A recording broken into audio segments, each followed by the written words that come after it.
Ladies and gentlemen, this is the YouTube channel vlog show of inspiration and realness. Also, this is the YouTube channel vlog show of positivity, personality, and fun. This is Eric Lima Shenanigans of 1977, and now the perpetrator of these shenanigans, Big Beefy E himself from his Big Beefy Man Cave in New Bedford, Massachusetts, Mr. Shenanigans himself, and the two-time Chilling 3000 2022 End of the Year Awards winner, Eric M. Lima. Thank you very much, Mr. Announcer, sir. And thank you for that lovely intro. And ladies and gentlemen, welcome to yet another episode of Eric Lima Shenanigans of 1977.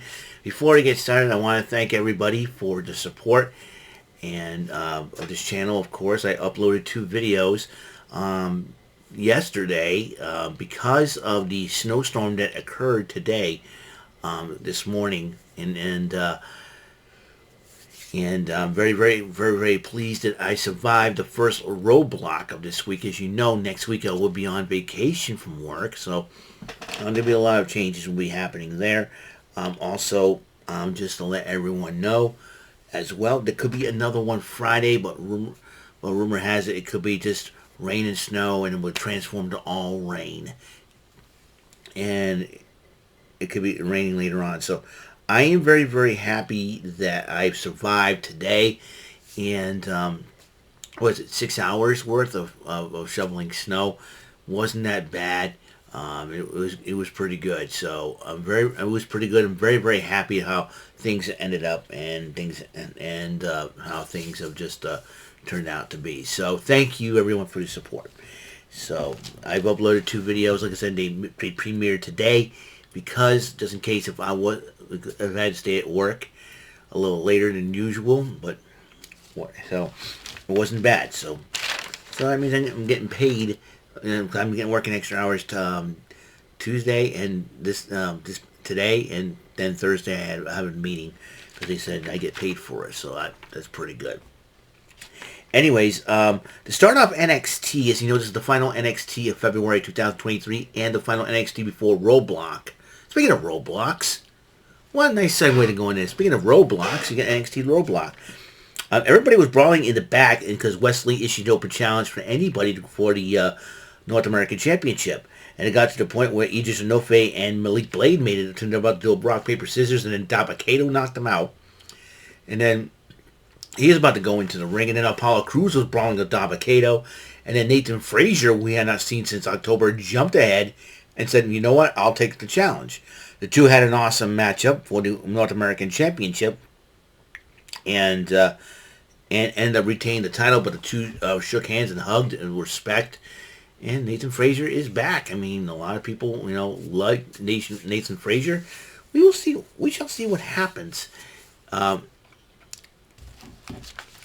We shall see what happens. So, continuing on, JD McDonough cut a promo on Alien Dragunov. He was talking about the eye and all that, how the eye got hurt. He says he'll beat up Dragunov. I think McDonough and Dragunov will be at Stand and Deliver. I can guarantee you that. Josh Briggs and Brooks Jensen were talking about Jensen's situation with Kiana James, and said, listen, get your head in the game. WrestleMania season, we can't be playing around. We got Into Share coming up. So Mackenzie Mitchell did interview Hank Walker, and during the interview, Axiom confronted Hank Walker, interrupting. Said, what the heck was that? He said, listen, I want to be North American champion as well, but I was trying to go after Drew Gulak and Charlie Dempsey. And then Axiom goes, you and I are going to have a one-on-one match. And so you want to go? You want to go? So officials and referees had to separate a very hot-headed Hank Walker.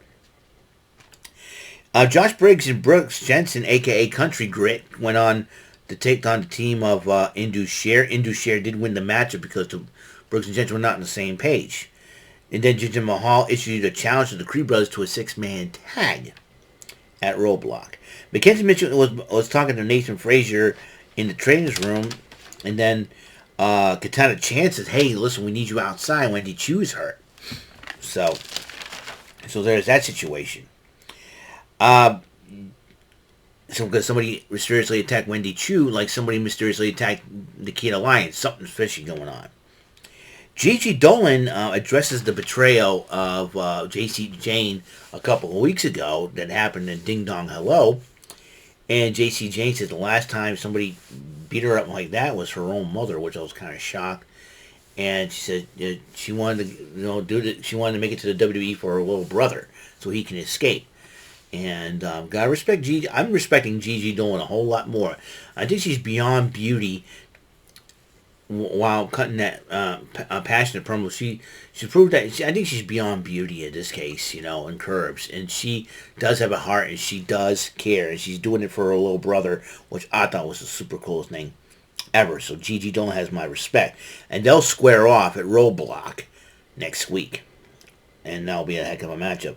Duke Hudson did apologize to Thea Hale, and then while the class was about to be in session with Andre Chase, Schism decides to interrupt the whole thing. And by the way, Ava, know your role and shut your mouth. and so they were talking, and then Andre Chase says, you know what, I've had enough. I'm taking on Joe Gacy one-on-one. And give him an Andre Chase size butt whooping. And then Dijak responds to Tony D'Angelo's Jailhouse Street Fight Challenge, which, by the way, there was no disqualification, no count. The only way to win the match is to pass fake your opponent and shove him in the jail cell and shut the lid. So like a casket match almost. And Dijak decided to accept the challenge. And I'll tell you one thing, Tony D'Angelo, you better get the underboss to help you out a little bit more, because you don't even stand a chance against Dijak. He'll lock you and Stacks up in that jail cell, guaranteed. And Meiko Satomura went one-on-one with Zoe Stark. Roxanne Perez was joining Vic Joseph and Booker T on commentary during the matchup. And they also announced that Shawn Michaels had accepted Grayson Waller's invite to the Grayson Waller Effect. And also, Tony Stark got some praise from Charlotte Flair on Twitter. When you get praise from a Flair, that's a huge. You're doing something right, as Vic Joseph said. Meiko Satomura did win the matchup, and then Roxanne Perez confronts her in the ring, and he says, listen, I'm going to show you why I'm the champ and all that. Meiko Satomura says, I want that title. So that'll be a matchup at Roadblock. And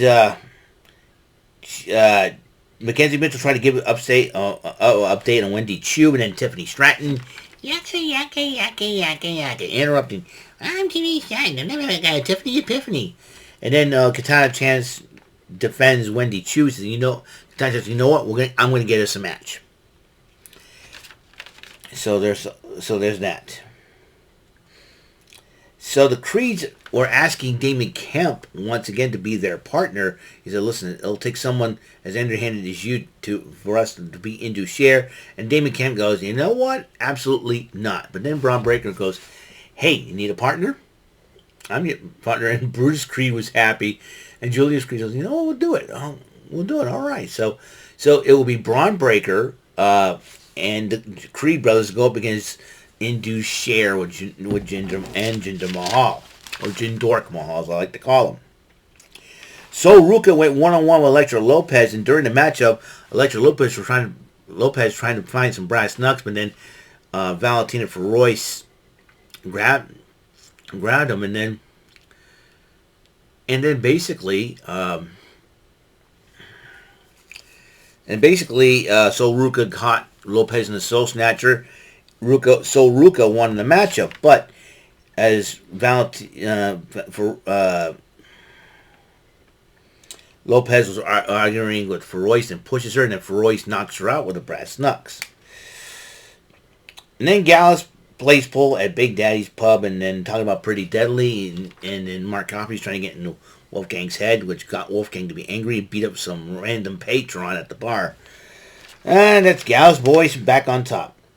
And then Mackenzie Mitchell interviewed Pretty Deadly and responded to Gallus, and then Mackenzie Mitchell showed him a tweet by Drew McIntyre. And Pretty Deadly decided to disrespect Drew McIntyre. I would not do that, gentlemen, because Mr. Elton Prince and Kent Wilson, you two jabronis, better be realizing one thing. Drew McIntyre's a former WWE World Heavyweight Champion. You disrespect him, I'll tell you what, he'll take that sword Angela and cut your hair with it. That's for sure. Anyway. And then Katana Chance one-on-one with Tiffany Stratton, but during the matchup, Alba Fire and Isla Dawn distract Katana Chance and Kaden Carter, giving Stratton the victory, but then Stratton addressed the crowd, and now she doesn't care who wins the title of the Women's Championship between Meiko Satomura and Roxanne Perez, and the title belongs to her. We may see that matchup. Briggs and Jackson talking about Jansen getting back with Kiana, and said, hey, listen, I'll try to talk to her for you. And he said, you would? Yeah. Okay, thanks, man. Axiom went one-on-one with Hank Walker. Axiom did win the matchup, but then showed Hank Walker some respect afterwards, which is really classy of Axiom. And then Grayson Waller decided to respond to HBK after HBK did accept Waller's invite, and he was pretty happy about that. And in the main event of the matchup, Tyler Bate versus Carmelo Hayes, this matchup could have gone either way, but Carmelo Hayes did win to try to keep his momentum up so he can challenge Braun Breaker for the NXT Championship. Okay. So that is it. That's all the time we have on the show. And, in fact, give me a second here. All right, that's all the time we have on the show as we head into March. Tomorrow is the first day of March, and we'll be counting down the days until winter is over. In fact, even my boss told me he hopes that this storm that we just had will be the last storm that we had, even though we had many winter storms this year, but that's okay. Hopefully this will be the first major winter storm and the last major winter storm that we have. So we will, rumor has it there could be another one Friday, but most of it, I think according to what reports are saying, most of it's going to be a rainy forecast, which is good, because Thursday will be in the 50s, so whatever snow we got out there, most of it, the majority of it's going to go away. So it's going to be something. It's going to be, in fact, it's going to be a little warmer tomorrow as well. So the majority of the snow that we got out there is going to go away. So there is that as well. Also, tomorrow will be the Joker's Wild. First Joker's Wild Wednesday of March 2023, and as you know, we'll be one step closer to my vacation next week. I'm really excited about my vacation. I can't personally wait to spend it in my new room. I'm going to relax. I'm going to have some fun, upload videos and whatnot, and have a good time. So, episode 396 of Eric Lima Shenanigans from 1977 is complete. I'm very, very pleased about that. But until the next episode comes rolling around, Mr. Announcer, please take us home. That is all for today's episode of the show. This is Mr. Lima speaking for Eric Lima Shenanigans of 1977. A Big Beefy E, do it for Bob Saget production, and in association with A Sweet Bowl for Raving Dingleberries Telepictures and Distribution.